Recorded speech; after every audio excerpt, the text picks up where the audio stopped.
Bueno, para comenzar, el músculo estriado es un músculo que, como su nombre lo dice, contiene estrías gracias a bandas de actina y de miosina, que estas lo que van a permitir es que el músculo se vaya a contraer de forma más rápida y más fuerte. Y pues este emplea un tipo de unión neuromuscular directa. ¿Qué quiere decir esto? Que la neurona se va a conectar directamente con la fibra muscular, con el músculo. Y aquí va a haber una unión neuromuscular, que es donde sucede, digamos, la conversión entre señal nerviosa y contracción del músculo. A diferencia, tenemos el músculo liso, que es un tejido muscular involuntario que está en vasos sanguíneos, en útero, en intestinos y en vejiga. Este va a emplear un tipo de unión neuroefectora difusa, que digamos aquí no hay unión neuromuscular. Lo que va a suceder aquí es que cuando la neurona se activa, va a haber unas estructuras llamadas varicosidades que van a liberar un neurotransmisor. Y este neurotransmisor va a difundir en el tejido y esto lo que va a hacer es que pues va a activar muchas células al mismo tiempo. Bueno, en el músculo estriado tenemos sarcómeros que digamos los podríamos definir como pequeños motores chiquitos que lo que van a ayudar es que el músculo se vaya a contraer y se vaya a relajar. Eso hablando, digamos, en caso del músculo estriado. En el músculo liso, pues no tenemos sarcómeros.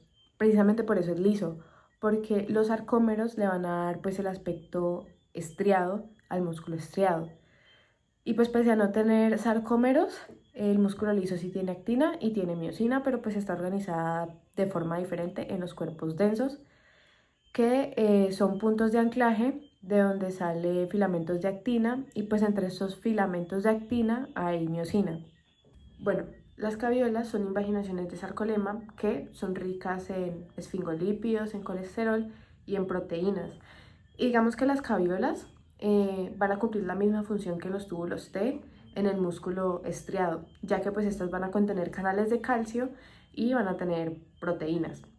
Entonces pues, en resumidas cuentas, las caviolas lo que van a hacer es que van a permitir o van a ayudar a que la señal llegue pues al interior de la célula.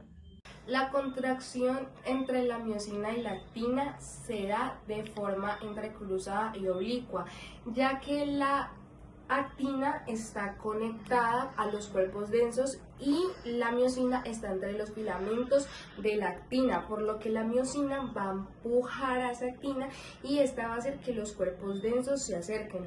Y además, como estas están en todos lados, en muchos lugares, van a hacer que las células se muevan, permitiendo así un poquito de giramiento y la contracción. Ahorita yo voy a responder las preguntas sobre el complejo excitación-contracción. Primero, ¿qué va a pasar? ¿De dónde va a salir el calcio? Del músculo liso. El calcio del músculo liso va a salir de dos partes. Lo primero es que cuando los canales dependientes del calcio se abren, pues el calcio va a ingresar a la célula. Cuando esto pasa, se va a activar un receptor que se llama la rianodina, que lo que me va a ayudar es que el retículo sarcoplasmático se abra, sacándome el calcio que él llevaba adentro. Pero asimismo tenemos que tener en cuenta que una diferencia súper importante es que en el músculo liso hay mucho más calcio extracelular que intracelular.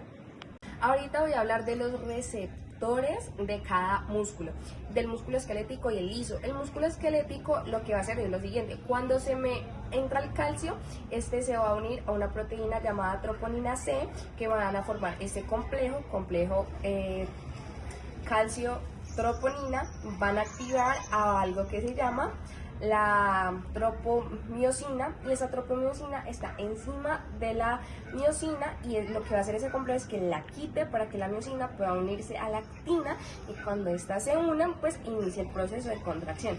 Pero en el liso pasa lo siguiente, que entra el calcio, pero esta vez a lo que se va a unir va a ser a una proteína llamada la calmodulina. Esto lo que va a hacer es que me va a activar a una enzima llamada sinasa cadena ligerasa de miosina, que me va a hacer también un proceso de contracción. Ahorita voy a explicarte qué hace esa enzima. Bueno, lo que va a pasar es que aquí ya tenemos el complejo calcio, calmodulina, que me van a activar la enzima sinasa, ligerasa, cadena de miosina. Esto lo que va a hacer es que me va a fosforilar a la cadena ligera de miosina. ¿Cómo así fosforilar? Es decir, agregar un grupo fosfato. Químicamente todo esto cambia para que la miosina, que antes no podía unirse a la actina, funcione y pueda que la cabeza de esa miosina se junte a la actina, a sus filamentos de actina, para generar la contracción. El estado de cerrojo es un mecanismo del músculo liso en el cual los puentes cruzados entre la actina y la miosina permanecen unidos durante más tiempo, incluso cuando disminuye el calcio intracelular y se da la fosforilación de la miosina. Lo que hace este mecanismo es mantener al músculo contraído por más la tensión del músculo por más tiempo, disminuyendo el gasto de ATP. El músculo liso puede mantener la fuerza por muchas más horas con poco gasto de ATP, primero por el mecanismo de cerrojo, ya que mantiene los puentes cruzados por mucho más tiempo y esto requiere poco ATP. Segundo, por el ciclado rápido de los puentes de cruzado, el ciclado lento de los puentes cruzados, ya que la ATPasa de la miosina es mucho más lenta en el músculo liso y requiere poco gasto energético. Y tercero, porque el músculo liso gasta poco ATP, ya que no requiere tantas contracciones repetitivas para mantener la fuerza como si lo necesita el músculo esquelético. En cuanto a las similitudes, tenemos que ambos están adaptados con mecanismos para las contracciones largas sin mayor gasto de energía. Ambos tienen metabolismos eficientes y que producen bastante ATP, y también utilizan unos mecanismos que optimizan el uso de energía y mantienen la fuerza. Y en cuanto a las diferencias, tenemos que el músculo liso usa el mecanismo de cerrojo, en el cual hay muy poquito gasto de ATP y también tiene contracciones lentas pero sostenidas, mientras que el músculo cardíaco no tiene mecanismo de cerrojo y las contracciones son rítmicas y continuas. En conclusión, el músculo estriado y el músculo liso presentan diferencias estructurales y bioquímicas, las cuales se evidencian en su función en el organismo. Primero tenemos el músculo estriado, el cual está organizado en sarcómeros y está regulado por la troponina. Este está especializado en generar contracciones rápidas y potentes para el movimiento, mientras que por el otro lado el músculo liso carece de sarcómeros y utiliza calmodulina y MLCK para su activación, y puede mantener contracciones más duraderas con poco gasto de ATP por el sistema de cerrojo, el mecanismo de cerrojo. ¿Listo? Y entonces esas diferencias lo que hacen es mostrar una adaptación evolutiva en un sistema para optimizar la velocidad y la fuerza, mientras que en el otro se usa para la economía energética y la duración. Y todo esto permite el funcionamiento eficiente tanto del movimiento corporal como de los órganos.